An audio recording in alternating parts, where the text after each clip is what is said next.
নমস্কার বন্ধুরা, আশা করি আপনারা ভালো আছেন, সুস্থ আছেন। আমি ডক্টর জীবন ঘোষ পরমান আজকে হাজির হয়েছি একটা নতুন ভিডিও নিয়ে।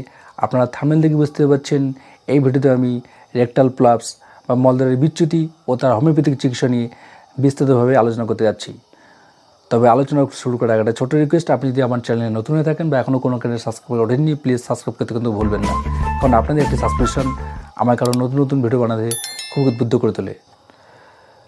তো বন্ধুরা, রেকটাল প্লাপস বা মলদ্বারের বিচ্যুতি আজকালকার দিনে একটা খুবই কমন সমস্যায় দাঁড়িয়েছে। বিশেষ করে যারা বয়স্ক মানুষ রয়েছেন, আরও বলতে গেলে যারা বয়স্ক মহিলা রয়েছেন, তারা কিন্তু কম বেশি প্রায় এই রোগে আক্রান্ত হয়ে যাচ্ছেন। তাছাড়া এই রোগটি যে কোনো বয়সেই পুরুষ মহিলা সবার ক্ষেত্রে হতে পারে, এমনকি বাচ্চাদেরও কিন্তু এই রোগটি কখনো কখনো দেখা যায়। তো প্রথমে আমরা রেকটাল প্লাপস কাকে বলবো। তো আমরা জানি যে আমাদের যে লার্জ ইন্টেস্টাইন বা বৃহদন্ত্র যে রয়েছে, তার শেষ পার্ট হচ্ছে রেকটাম বা মলাশয়। কোনো কারণে এই রেকটাম বা মলাশয় যখন মলদ্বার থেকে বেরিয়ে আসে, সেটাকে কিন্তু রেকটাল প্লাপস বা মলদ্বারের বিচ্যুতি বলা হয়ে থাকে। তো এই রোগের সিমটমগুলি নিয়ে যদি আমরা আলোচনা করি, তো আক্রান্ত ব্যক্তির পশ্চাৎদেশে বা বলতে গেলে মলদ্বারে একটা লালচে বা বাদামি রঙের মাংসপিণ্ড মতো দেখা দিতে পারে। মলদ্বারে ব্যথা হতে পারে, অনেক সময় মলদ্বার বা রেকটাম দিয়ে ব্লিডিং বা রক্তপাত পর্যন্ত দেখা দিতে পারে। তো বন্ধুরা, এখন আমরা জেনে নেব এর কারণগুলি বা কী কারণে রেকটাল প্লাপস হয়ে থাকে। নম্বর 1 হচ্ছে ক্রনিক কনস্টিপেশন। যে সমস্ত মানুষ দীর্ঘদিন ধরে কোষ্ঠকাঠিন্যে ভুগছেন, তারা কিন্তু সহজেই এই রোগে আক্রান্ত হয়ে যাচ্ছেন। নম্বর 2 হচ্ছে নার্ভ ড্যামেজ। নম্বর 3 যে রেকটাল মাসলগুলির দুর্বলতা বা উইকনেস। নম্বর 4 মলদ্বার বা পেলভিক রিজিয়নে অনেক সময় আঘাত পেয়ে থাকার জন্য কিন্তু এই রেকটাল প্লাপস হতে পারে।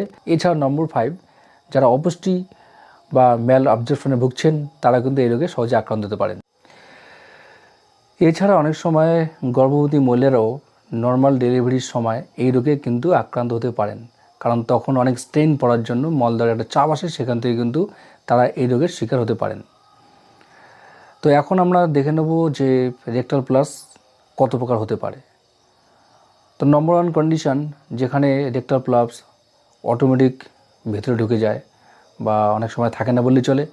নম্বর 2 যেখানে রেকটাল প্লাপস হয় কিন্তু সেটাকে হাত দিয়ে পুশ করলে সেটা কিন্তু ভিতরে ঢুকে যায়। এবং নম্বর 3 কন্ডিশনে দেখা যায় যে রেকটাল প্লাপস সবসময় বেরিয়ে থাকে এবং মেকানিক্যালি বা হাত দিয়ে পুশ করে কিন্তু ভিতরে ঢোকানো যায় না। এটা খুবই কঠিন কন্ডিশন, এক্ষেত্রে প্রায় সার্জারি দরকার অবশ্যম্ভাবী হয়ে পড়ে। তো বন্ধুরা, এখন আমরা জেনে নেব কোন কোন হোমিওপ্যাথিক ওষুধের মাধ্যমে আমরা এই রেকটাল প্লাপস থেকে মুক্তি পেতে পারি। একটা কথা না বললেই নয়, এখানে যে 3টি ক্যাটাগরি আলোচনা করা হয়েছে, তাতে 1 নম্বর ক্যাটাগরি প্রায় 100% ভালো হওয়ার সম্ভাবনা থাকে, আর 2 নম্বর ক্যাটাগরিতে প্রায় অধিকাংশই ঠিক হয়ে যায়। কিন্তু নম্বর 3 আবার রিপিট করছি, এখানে কিন্তু সার্জারি মাস্ট বা অবশ্যম্ভাবী। ঠিক আছে।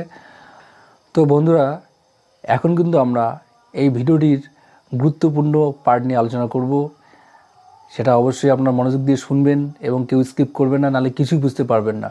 কারণ সব ওষুধই কিন্তু সব প্রলাপসের ক্ষেত্রে কাজ করবে না।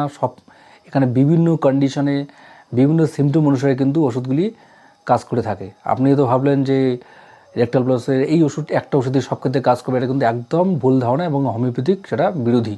হোমিওপ্যাথিতে বলাই রয়েছে সাইন সিমটম বা টোটালিটি অফ সিমটম ম্যাচ করে যখন আপনি ওষুধ প্রয়োগ করবেন, তখনই এর হাত থেকে আপনার মুক্তি পাওয়ার সম্ভাবনা থেকেই যায়। আর আপনারা যদি ভাবেন যে আমি দুটো ওষুধের নাম শুনে এটা দিয়ে সবাইকে ট্রিটমেন্ট করব, সেটা কিন্তু আপনার ভুল ডিসিশন এবং এটা দিয়ে কিন্তু কিচ্ছুই হবে না, বরং এটার মাধ্যমে আপনার কিন্তু হোমিওপ্যাথিক সিস্টেমে বদনাম করে থাকবেন। তো যাই হোক, কথা না বেরিয়ে মূল আলোচনায় ফিরছি। তো এক্ষেত্রে নম্বর 1 মেডিসিন বেলেডোনা 200।